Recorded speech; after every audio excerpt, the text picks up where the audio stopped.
Selamat malam Ibu Bapak, saudara-saudara jemaat GPB Sejahtera DKI Jakarta yang malam hari ini menyaksikan siaran ibadah keluarga rutin pada hari Rabu 26 Agustus 2020. Dalam sukacita kita bersama malam hari ini, mari kita akan persiapkan Alkitab kita masing-masing. Kita akan membukanya dari kitab Keluaran pasalnya yang ke-21 ayat 26 dan 27. Keluaran 21 ayat 26 dan 27. Mari kita satu dalam doa mohon bimbingan Roh Kudus. Kita berdoa. Bapa di sorga, kami mengucap syukur karena Tuhan sudah berjalan bersama kami melewati hari-hari kami, dan malam ini kami boleh menyapa jemaat-Mu dalam ibadah keluarga di tengah-tengah keluarga mereka melalui siaran ini. Tuhan bimbing kami di saat kami akan membaca Alkitab yang berintikan firman Allah. Kami akan menghayatinya dalam perenungan firman Tuhan sehingga kami semua memperoleh kekuatan dalam bimbingan Roh Kudus-Mu. Dan kami dapat memahami serta mengerti akan maksud Tuhan. Dan kami juga boleh jadikan firman-Mu sebagai pedoman dalam hidup keluarga, dalam hidup bermasyarakat, bahkan hidup di tengah-tengah persekutuan jemaat-Mu. Karena itu ya Tuhan, bersabdalah kepada kami semua, kami siap untuk mendengarkannya. Demi nama Tuhan Yesus Kristus, firman yang hidup kami berdoa. Amin. Saudara-saudara, pembacaan Alkitab Keluaran 21 ayatnya yang ke-26 dan 27 yang berkata demikian. Apabila seseorang memukul mata budaknya laki-laki atau mata budaknya perempuan dan merusakkannya, maka ia harus melepaskan budak itu sebagai orang merdeka pengganti kerusakan matanya itu. Dan jika ia menumbuk sampai tanggal gigi budaknya laki-laki atau gigi budaknya perempuan, maka ia harus melepaskan budak itu sebagai orang merdeka pengganti kehilangan giginya itu. Demikian sabda Tuhan. Terpujilah Kristus. Haleluya.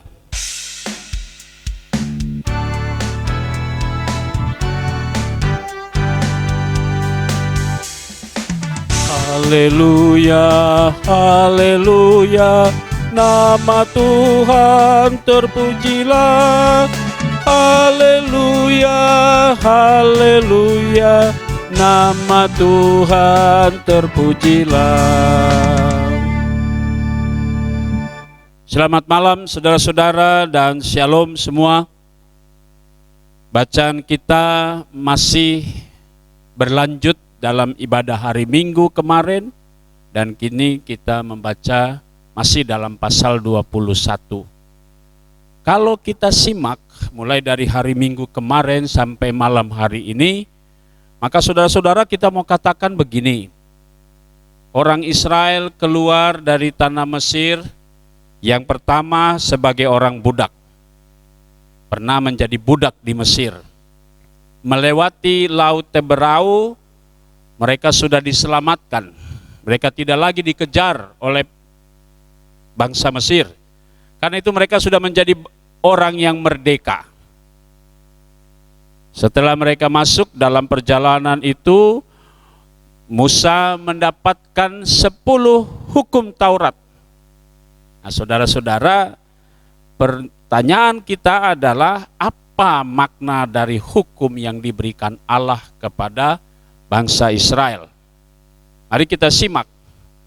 Ya, sekali lagi, sebagai orang yang merdeka, orang yang dibebaskan dari perbudakan.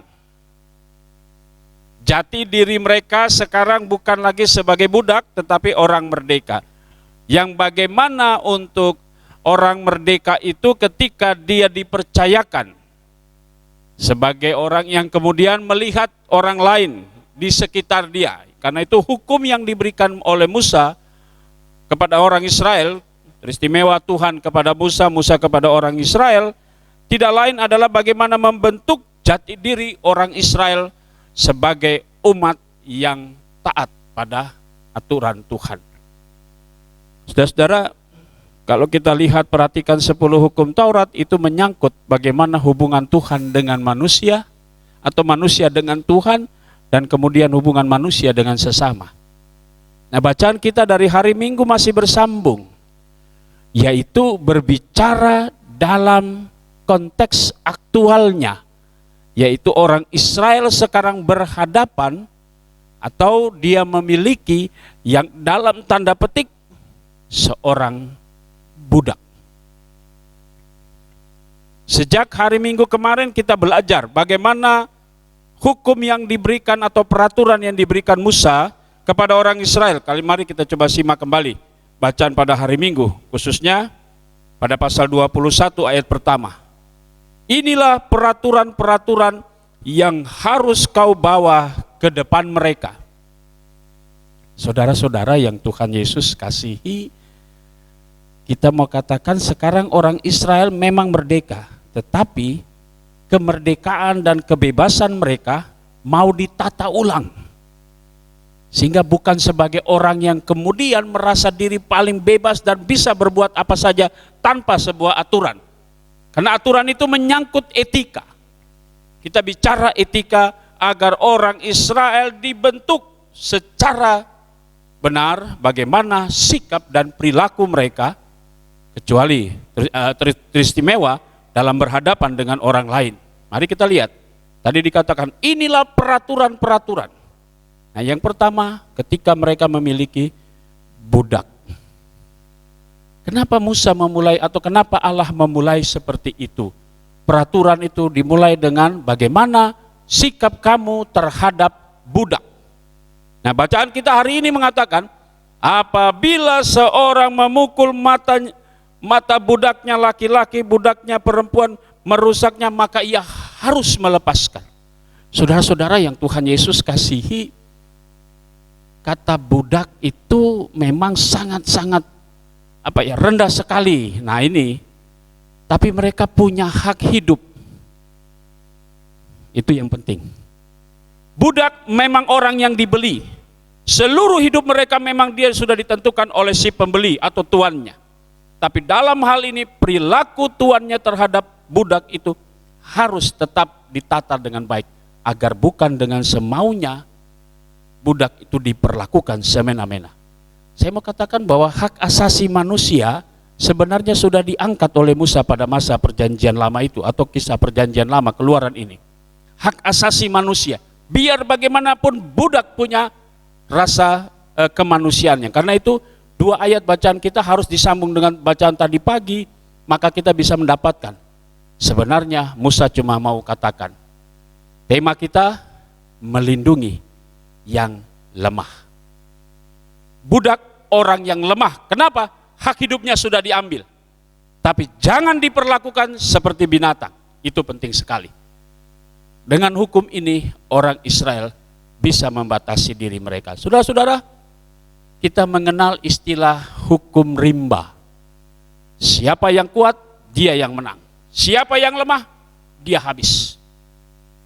Itu yang sering terjadi dalam kehidupan kita. Ya. Kenapa ini selalu sering terjadi? Karena yang merasa kuat, dia merasa memiliki kekuatan dan powernya. Sementara yang lemah, yang miskin, kadang-kadang tidak memiliki kekuatan. Siapa yang menolong mereka? Biar bagaimanapun, Tuhanlah penolong mereka. Dan karena itu Musa mengingatkan orang Israel, dan sekarang melalui bacaan ini, dia mengingatkan saudara dan saya. Jangan kita memperlakukan orang lain menurut kemauan kita, atau menilai orang lain lebih rendah dari diri kita, sehingga kita mau melakukan apa saja. Karena kita memiliki power, kekuasaan. Nah saudara-saudara, mari kita coba simak bacaan ini. Tema kita melindungi yang lemah. Jadi kalau kita mau katakan hukum yang diberikan Musa, sekali lagi, tidak membatasi kebebasan.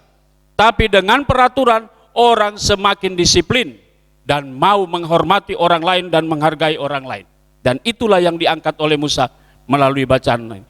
Biar bagaimanapun budak itu adalah orang yang sangat kecil dan lemah, tapi di mata Tuhan Dia manusia ciptaan Tuhan. Nah, bagaimana dengan kita? Mungkin saudara punya orang yang dipekerjakan. Mungkin kita semua di rumah punya yang namanya asisten rumah tangga. Bahasa keren loh, asisten rumah tangga. Dulu namanya pembantu rumah tangga. Nah, kita anggap aja dia sudah kita beli. Nah, bagaimana kita memperlakukan dia? Itu yang paling terpenting. Dia punya hak untuk hidup. Saudaraku, firman Tuhan hari ini mengajarkan kita semua bagaimana kita menghargai orang lain. Sekalipun dia miskin, dia hanya seorang budak, dia hanya seorang pembantu, dia tidak berharga di mata kita, tapi di mata Tuhan dia sangat berharga. Sama seperti kita, diangkat dari dosa, dari lumpur yang sangat hina, kita ditaruh di tempat yang sangat mulia. Ingat, ada pepatah mengatakan, seperti kacang lupa pada kulitnya. Hati-hati, kadang-kadang kita bisa lupa bahwa kita ini orang berdosa, sehingga kita mau menganiaya orang lain. Firman Tuhan mengingatkan kita semua, supaya kita melindungi yang lemah. Amin.